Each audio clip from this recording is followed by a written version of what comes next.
Welcome to the Reschool'd podcast, the show that discusses all the things that schools may have missed, with your hosts AJ Kuti and Jason Gordon. And we're back. We are the Reschool'd podcast. I just messed that up really bad. But we are the Reschool'd podcast, the show that discusses the things that schools may not have prepared you for. I am AJ, as always, and across from me, Jason. Jason, how you doing? Hanging in there, AJ. Yeah, me too. Went to the gym this morning. But after good for you. After 2 weeks of vacationing and taking it off, actually 1 week, I actually worked out a little bit while we were at the beach. I kept trying to keep up on my running regimen, but the second week when I was on my brother's bachelor party, I definitely did not. Oh, so you got some detoxing to do. You went to a bachelor party, huh? It was rough, and which is a great segue for this episode, by the way. Yeah, absolutely. This episode, we are going to be talking about alcohol and drugs. Probably more alcohol than drugs, but both of them together, because they are a big piece of college. They're going to be there. They're going to be there. No matter what, they're going to be there, whether you partake in them or not. So does that sound good to you, Jason? Sure. But before we jump into that, I want to remind everybody, visit our website, reschool'd.com. That's Reschool with a D, not an ED. Check us out on the social media handles. We are Reschool'd Pod on LinkedIn, Twitter, Facebook, Instagram. But also on the website, reach out to us. Let us know the things you want to hear about. Use that contact form at the bottom. And then lastly, of course, on your favorite podcast apps, like us, get notifications for when we drop new episodes, because we're dropping new episodes every week, sometimes 2 a week. So, stay with us, get those notifications. Also, check us out on the tubes too, YouTube. We also do little clips here and there of answering specific questions, not necessarily 40-minute episodes like we're doing here, but 3 to 5 minute episodes just to talk about one specific topic. You get to actually see us talk rather than just listening to us. So, yeah, that might not be a perk, though. Might not be. I've always said I have a face for radio, so. Yeah, just imagine we both look like, Matthew McConaughey or Brad Pitt or something. I'm more like Dwayne Johnson. There just you go. Take away all the muscles, and I don't have hair. That's about the only thing I have common with him. So, quick question, since we're talking about alcohol and drugs. Best, or depending on how you look at it, worst college experience involving alcohol? Because I assume you drank in college. I drank in college. Yeah, that's. I mean, I wasn't an alcoholic. No, I wasn't either. Yeah, stretch of the imagination, but yeah, I drank a good bit in college. I would say I started being a regular drinker a little later than others. Before that, it was just in social settings. Sure. The parties and stuff like that. But yeah, I had quite a few of your embarrassing scenarios. But the one I'm going to tell, I was thinking whether I should disclose this as to who it is. I'm just going to say a friend. Yeah, let's go with that. Okay. So a friend. Bob? We were. Or yeah, Bob. Okay. I didn't know if it's Bob or Bobina. So, yeah, no, it was Bob. And so we were on a study abroad. Okay. And so, but you're still, you're in college. Of course. Still that environment. You're still with other students type thing. And so we were down in the southern portion of Chile. Right, land of mountains, volcanoes, and lakes and volcanoes, right?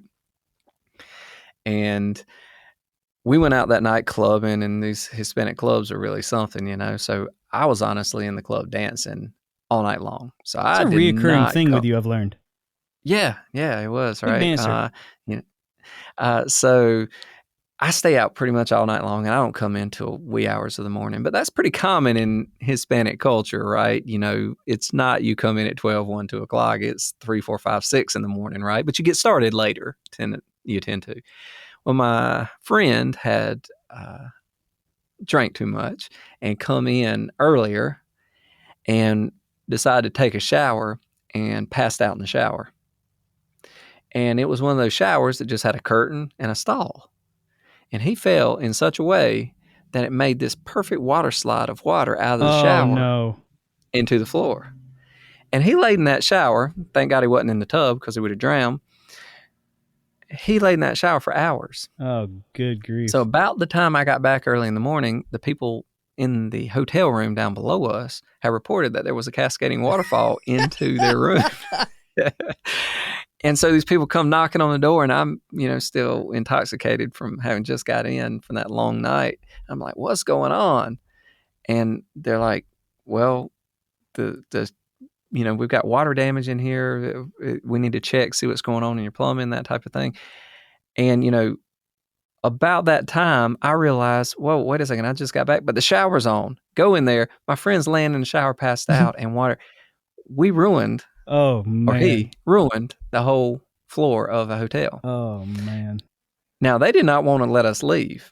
And at the time, I spoke Spanish better than pretty much anyone with us. Especially Bob. And, yeah, especially Bob. And so I had to negotiate. And we negotiated to leave them $700. We'd had to leave them 10,000, 20,000 in the United States. We negotiated to leave them $700 to let us leave. And we, as we said in the Army, pop smoke and never showed our face again around there. So, yeah, so that is my horror story. Mine's slightly different. I will say my probably most memorable, well, least memorable by the end of the night experience was my 21st birthday.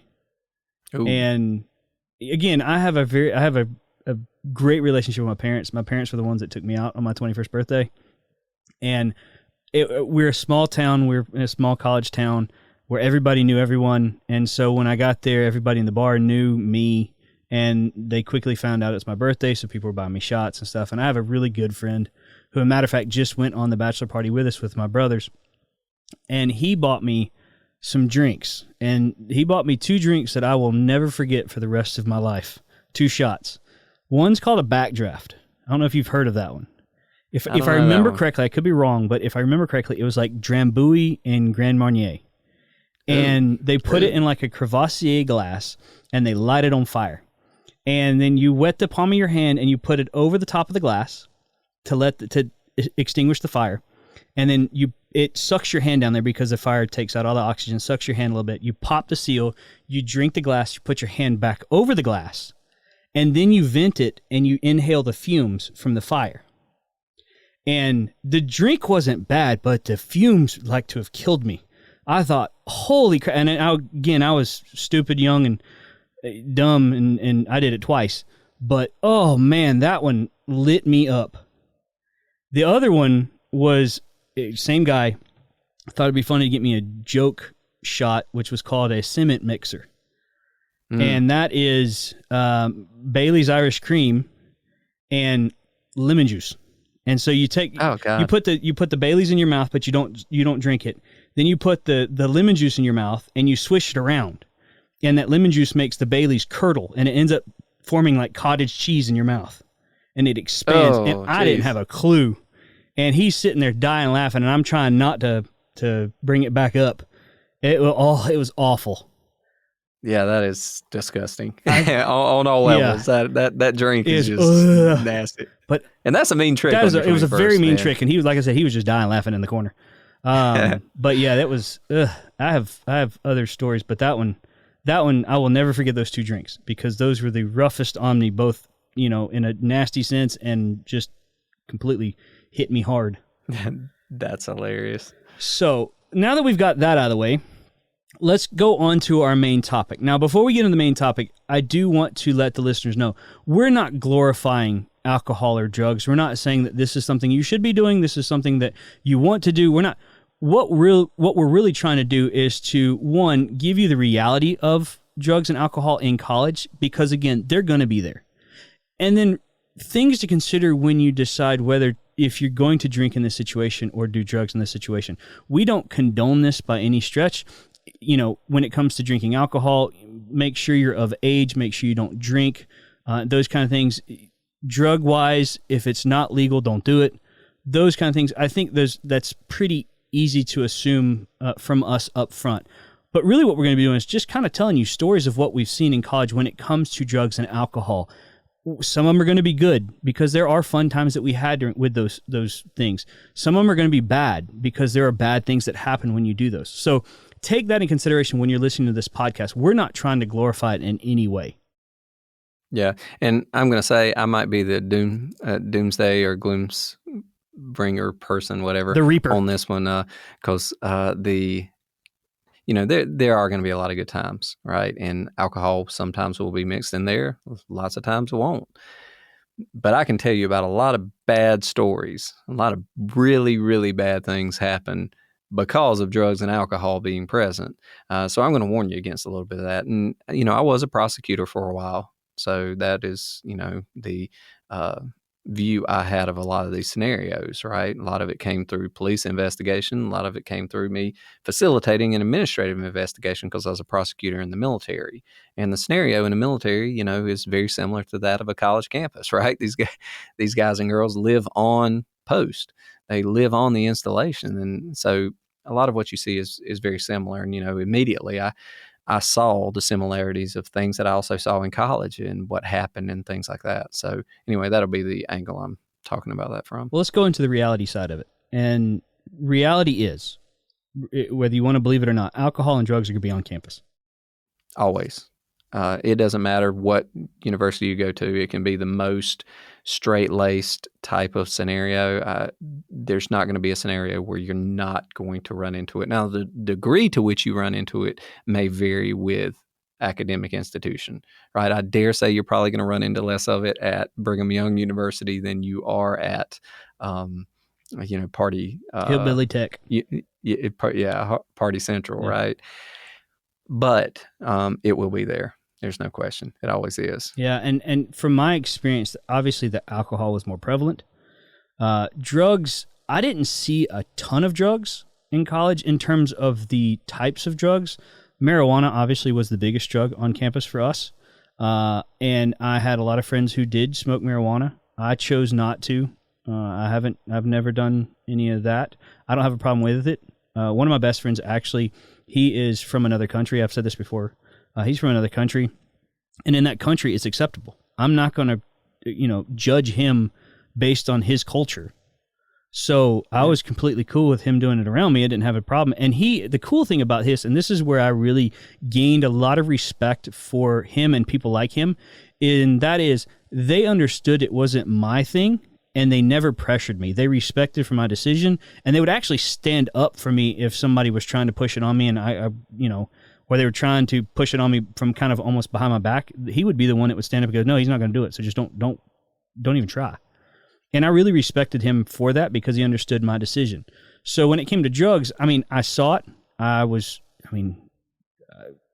had friends that taught me how to roll one. It's not that big a deal to me. But I just never did it. Alcohol, on the other hand, I did drink alcohol.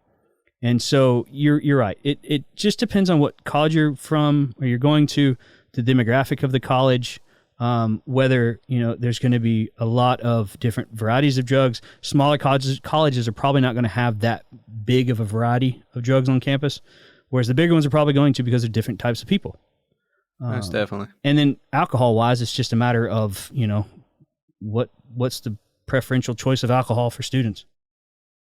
So before we jump into our stories and stuff like that, let's talk about it for just a second, like throw it out there about what this whole deal is, right? U.S., a lot of things are prohibited that aren't prohibited in other parts of the country.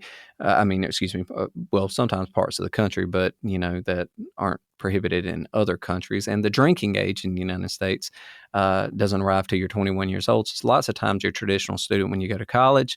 You haven't been exposed to that. You get there. It's something that's present. Other people are doing it. So you're going to copy it or may be tempted to copy it or coerced in some situations to copy it. But drinking and drugs, is nothing but something that stupefies yourself. Yes. Right?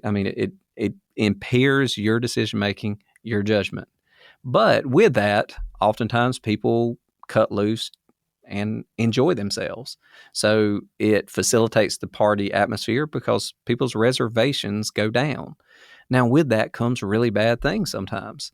Like, it taking the edge off your nervousness, your willingness to meet others and talk to other people. That's a good thing, right? That's how we wish we could be without having to stupefy yourself with drugs or alcohol. But the fact that it does facilitate that, is honestly why it's present. But part two, okay, people, when you are in that condition, the things that should matter to you, the values you have, all of a sudden aren't part of the consideration. You lose the mental competence to weigh what is right and what is wrong based upon your own personal moral code and stuff like that. So what you end up doing is doing things that once that drunk or that high is over, you regret, right? Or it leaves some kind of lasting damage on you or somebody else. And some of those damaging things are everything from making poor decisions in terms of intimate conduct, making poor decisions in terms of things you say to other people, making poor decisions in terms of, everything from embarrassing yourself, disclosing things you shouldn't otherwise do. And then there's the worst scenario, which is you could hurt other people physically, meaning you get behind a vehicle and you hurt somebody. That's my right? biggest one. That has always been my biggest thing about drinking is the driving side of it. And it was instilled, like I've said this on another episode previous to this, but my parents, when I would drink, they would know at one, and the rule was either I stayed there or I would call them and they would come pick me up. But never once would I ever get behind the wheel. And that was something they instilled at me at a very, I wouldn't say very young age, but a younger age than most. That was a big deal for my family as well. Even in high school, I didn't drink hardly at all in high school. I mean, there were a few occasions, Sure. right? But my parents told me, said, one, we're telling you not to drink. We don't approve of it. You're underage, that type of thing. But also, if it does happen, there's under no situation are you to get behind the wheel of a car or get in a car with somebody else who's drinking and driving, right? Because once again, it's just a dangerous scenario. It can alter your life. It can alter the lives of others. So it was just a flat out don't do it. It's great that your parents say, I would come pick you up and things like that, right? Without judgment or without repercussion that would make you unwilling to take advantage of that option, right? But this logical decision making, I shouldn't drive with somebody else drinking in my car because you could get a open container violation. I should not drive myself because one, you could hurt other people. Two, if you don't hurt other people, you could get caught by the authorities, and that can have all kinds of lasting repercussions on your life, right? Plus, cost is astronomical for that associated with those repercussions as well. So all of these things, right? I've seen some really negative scenarios where people did things that would live with them forever in terms of sexual encounter. Yeah. Right? Their inhibitions went down and they did things that otherwise not only were they not proud of, it was something that was scarring to them forever, right? Just for that reason. And you open yourself up to be taken advantage of by other people. Mm-hmm. Sadly enough, there are bad people out there, whether those people's inhibitions are dropped down and they don't realize what they're doing, or whether they're just predators out there, which there are, right? Who will take advantage of a situation, who will force drinks upon you, who will, and when I say, or just coerce you to drink, specifically for the purpose of you lowering your inhibitions and you doing things with them that you otherwise wouldn't do. Right. So anyway, that's the kind of groundwork that we're working with. You're stupefying yourself. You can't appreciate the nature and consequences of what you do. There are other people going to be social pressures or influences on that. But bottom line, you can get in trouble. You can hurt somebody else, and you can ultimately disappoint yourself and leave scarring emotional things. Yeah, I will say, I guess kind of going into the story side of it too, is one of the things that I really appreciated from, I think two of the fraternities in my college actually did this, is they had people that was specific to DDing. And you could call them at any time, and it was their responsibility to come pick you up. Usually it was a pledge.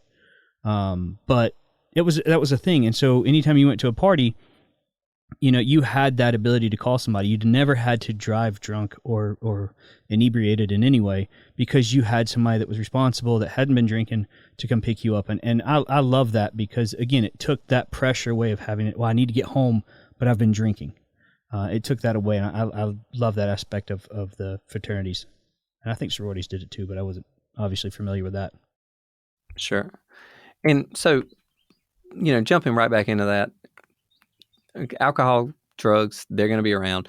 Alcohol is not illegal in itself. It is illegal for you to have if you are underage.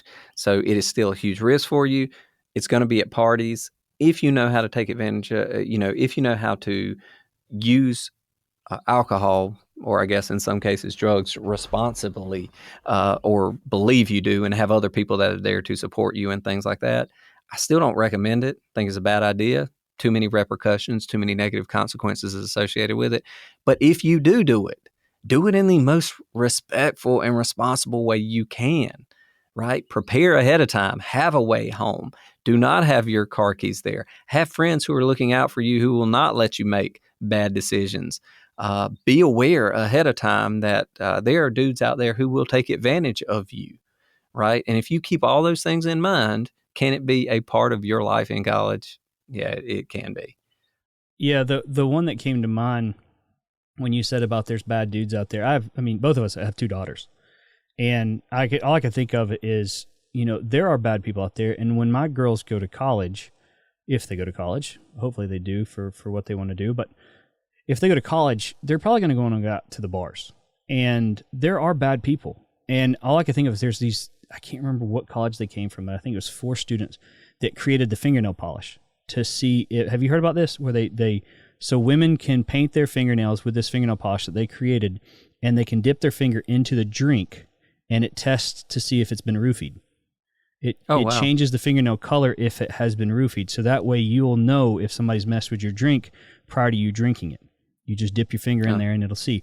And to me, that was, as a father of 2 girls, that was awesome. I think I'm going to get some of that. I'm going to have some of that because I want them to experience college, but I also, obviously from when we were in college, things have changed. Things have gotten even more dangerous, I would say, now than when we were in college. The drugs are becoming more accessible.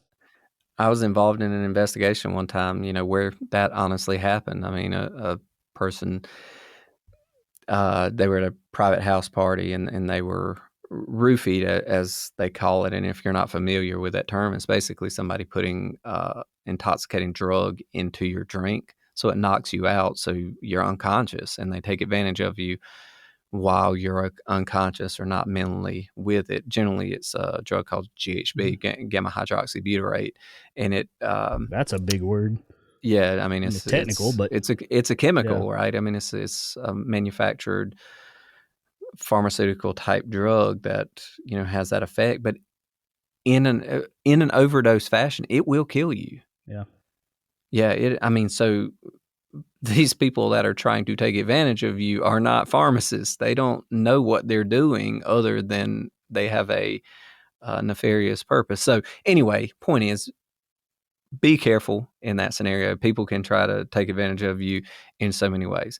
All right. With all that being said, let's go ahead and talk about some things that we saw in college. Sure, some positive things, some highly negative things, and we'll go from there. All right. So, like I said, my best friend was from another country where smoking weed was not that big an issue. So I would go over to his place, and it would be nothing for him to be smoking marijuana. And I was really, I knew the smell. I knew, what it smelled like. I knew what it did. I didn't partake in it, but I honestly thought it was really cool to be able to roll a doobie. So I got him to teach me how to roll one, and it was really cool to be able to. I'm like a little kid, like I know how to do it now as an adult too, but back then I thought, this is really cool. I know how to do it. And so when I went to parties, I could do that, but I never once wanted to. But I saw a lot of people doing it, and I'm more of an upper person. I'm more of somebody that likes to be active. I'm somebody that likes to have fun and joke around. And what I saw with marijuana is it tended to mellow people out, which got me bored pretty quick. And so I stayed away from it because it just wasn't my thing. And I tried to stay away from most everybody, again, outside of my best friend. I tried to stay away from it from other people because it just wasn't my feeling. It wasn't something that made me feel like I was having fun. It was just kind of, we're just sitting around and, debating what the word blueberry meant. Yeah. I mean, it's different strokes for different folks. I think you're high energy, on edge, very anxious type people like it because it allows them to chill out, right? It's very much a downer in that way. Some people take uppers, right, that take them the opposite direction, just get them all riled up and stuff like that, with obviously other effects towards, your mental state and things like that. So, yeah, I mean, for some people who use it recreationally, I think the research has shown that marijuana is nowhere in the same class as some of these other drugs, right? Type scenario. So there are classes of drugs and different things, right? I was in a food and beverage city. I was in a party city. I saw just about every drug you can imagine. I watched people doing lines on the coffee tables at parties. I worked in restaurants. Every restaurant I ever worked in, the back of the house sold dope to the front of the house. The waiters and waitresses made great money. You get out of the restaurant at 2:00 in the morning. They're all, getting out at the same time you are at the end of the night. They're offering to sell you dope, and a lot of them take it. I would never let my kids work in the restaurant environment that I worked in. I mean, I watched people stupefy them. One, they'd spend all their money, right? $50 a night to get, Coke, and they'd waste half the money that they earned that whole, several 8-10 hour shift, right? Just to get high at the end of the night. When we go out to bars and stuff, I think I told you before, I would, be the cheapest guy there. I'd buy two of your cheapest beer, right? I wouldn't buy Milwaukee's Beast or anything like that, but I was not above drinking a High Life or, a Natty Light or something like that, right? And I usually didn't drink enough to get drunk or anything like that. I was just there to hang out, where a lot of people there, it was their intended purpose to get drunk, to get high, to get intoxicated. And I watched, environments where people just, and after a while, they lost any inhibition. They'd sleep with anybody, right? They would they moved on to higher level drugs, right? That whole gateway principle may not be true for marijuana to some other drugs, but it is true for, I watched people move from drinking to Coke, from Coke to crack, right? And their life went considerably down from there, right? Because it is addictive. Yep. We know it's addictive. Right? They have addictive tendencies. Some people's personalities are more addictive than others.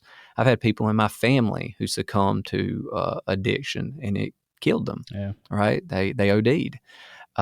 Type scenario. So it's an incredibly dangerous thing to introduce yourself to. Right. And so, but anyway, that being said, the food and beverage industry, right, particularly in party cities, you're going to see a lot of that. And I saw a ton of it. And later on, when I was a prosecutor, I continued to see a ton of it. I put a good number of them in jail.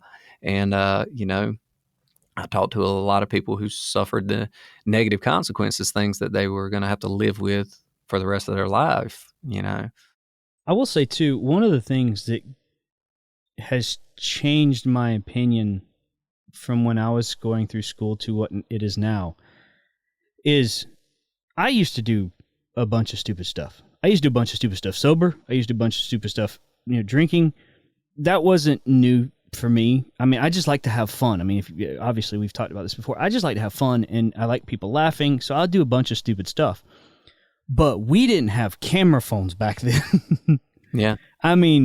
Today, all I could do is look back and go, man, if we'd have had camera phones, I would have had to force myself not to do a whole bunch of stuff, because it would have put me in a very, not the best of light. I'm not saying I did anything illegal, but it would have just put me not in the best of light doing stupid stuff like that. And so you do have to be careful of that. You really have to be careful of that, because nowadays everybody has a phone that has a camera on them, and they have readily access to that camera at any point. So it's not like you can surprise somebody. They just pull it out and start taking video. Yeah, absolutely. So the longevity's there. And let's talk about for a second, this is changing page a little bit, but I've been riding in the car with people going out before, and everybody talks about taking a roadie with you, right? Having a drink and getting in the car with it. And the driver wasn't drinking at all. But they didn't say anything. And I'm not gonna lie, I've been the party pooper several times where I said, I'm not riding in this car with you. You can dump that drink out. You can buy one when we get to the bar or wherever we're going, but you're not riding in that car with that drink. Just because, as much as anything, I wasn't going to get my friend who was driving in trouble. And oftentimes the people who do it, who jump in the car with you, aren't your good friends. They're just people that are there. And you have to stand up and be the one that says, or do it for somebody else, right? Stand up and be the one and be like, you're not riding in that car with this drink. If we get pulled over, she is going to suffer the long-term consequences of it. And what does that mean? Well, everything from losing your scholarships in school. Some schools will kick you out over that type of thing. You could go to jail, at least for the night, temporarily, right? Face heavy fines. You could lose your license. Your insurance could go up so much you don't have the opportunity to drive a car anymore.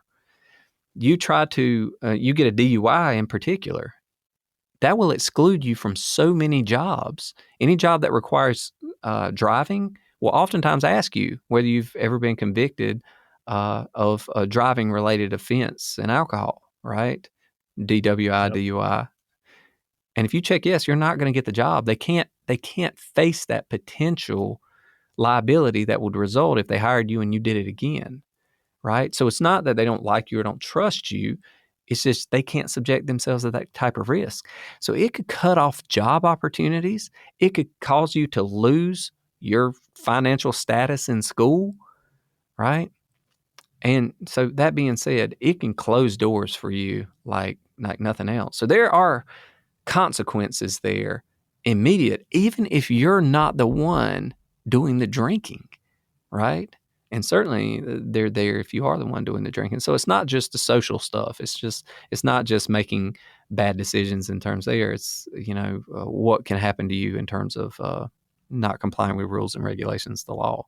Well, one story that I have, and we're bouncing around a little bit here and there, but this one's a little bit off topic of what you were just talking about. But this one's really specifically for, I guess you would say, the guys. And that is one of the things that I did, because I didn't drink a lot in college. When I drank, it was quality over quantity. I didn't drink a lot of times, but when I did drink, I did drink. So it was few times, but it was, like I said, my 21st birthday. But my personality allowed me to go to parties and not drink at all and still have a ball. Because I just have that personality that I can make anything fun. And one of the things that I really tried to do as much as I could is I wanted to watch for ladies who I felt were starting to get past that point of they've taken too much, they've drank too much, to the point where they're right on the edge of passing out. And with everything that went on in college that I was aware of, I knew that there was guys that would take drunk girls like that home and take advantage of them. And I couldn't stand that. And so I would take them to their place and just drop them off. I was sober. I can drive to them. I mean, drive to their place and take them inside, put them in their bed and leave. Like write a note that says, here's your car keys. Your car is at this place because you drove in my car. So when you wake up, you need to go find a ride to here, but here's everything. And I would leave. And that was something that I really, there's a country song about that. I didn't realize this until, not too long ago, but there's a country song. It's called Take a Drunk Girl Home. And it's all about taking her home so she wouldn't get assaulted or harassed while she was inebriated to the point where she passed out. And it's a good song, but it's one of those things that, like, I actually did that when I was in college. And it was more of a fear that somebody's going to take advantage of it and hurt somebody that I cared about or was a friend of mine. And so I was sober. Why not? I would just take them home and then come back to the party. I would take care of them and make sure that they were okay in their place wherever they stayed. And I'd come back to the party. But I didn't want that because I have been in those situations where people try to take advantage of people while they were drunk. I mean, I remember one where the guy told me to get out of the room because one of the girls was drunk. And I said, not a chance. It ain't happening, buddy. Because I knew what would have come in the pain and suffering that girl would have gone through once she woke up and found out what actually did happen. And that's a failure in the system along all lines. One, you've got somebody who is a criminal. Yes. They're trying to take advantage of somebody else. They're trying to harm somebody else for their own pleasure, right? Two, the fact that they didn't prepare enough, that they got themselves in that position and they weren't protected in some way by friends, right, to look after them, right? They had to depend on somebody, a benevolent soul to help them out. But two, the fact that you could even leave with them. Yeah. Because what would be to say that what you're would they not the know? type Yeah, of person, absolutely. right? So people are watching this girl who is inebriated leave the party with somebody who's not and going to take care of them or whatever, but you could have just as easily been a predator yourself. So that's a failure on every level, right? And these are things you just have to consider. No reason not to have fun, no reason not to have a good time. And if you think you're going to drink too much, just have somebody there to protect you so it doesn't end up being something. And I'm not going to lie to you, I saw scenarios where people had traumatic experiences like that, and it became such a regular thing that they became numb to it. Yeah. People took advantage of them regularly, and they were just like, well, that was just something that happened. Well, and right? It changed their personality. You were saying something about what made it, like, how could somebody distinguish if I was going to be that predator or not? One of the ways that, because everything was mitigating risks, much like you were saying, prepare yourself, mitigate risks, so you are not putting yourself in a position where something could look bad. Not necessarily you did anything bad, but you don't want to be put in a position where it looks bad. Anytime I ever did that, I had somebody with me. So it was me and somebody else that would take this person. That way, there was another eye to make sure everything was on the up and up.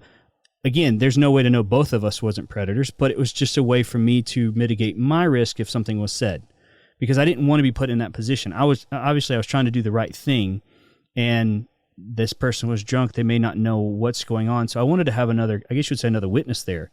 But it was just me mitigating my risk, trying to protect myself as I'm also trying to protect this person.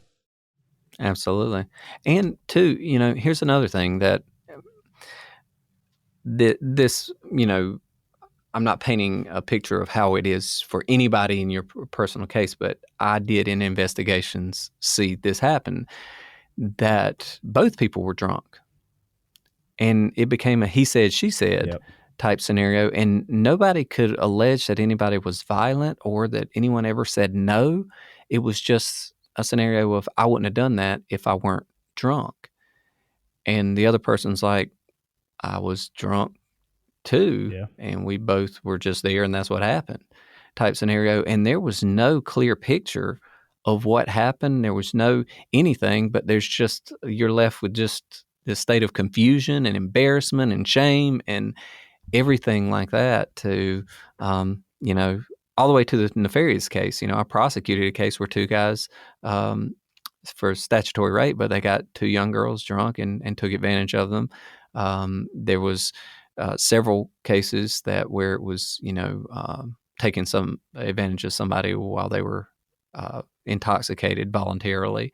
I had one case where there was a death because of somebody driving under the influence type scenario. And I was part of so many administrative investigations where people got intoxicated and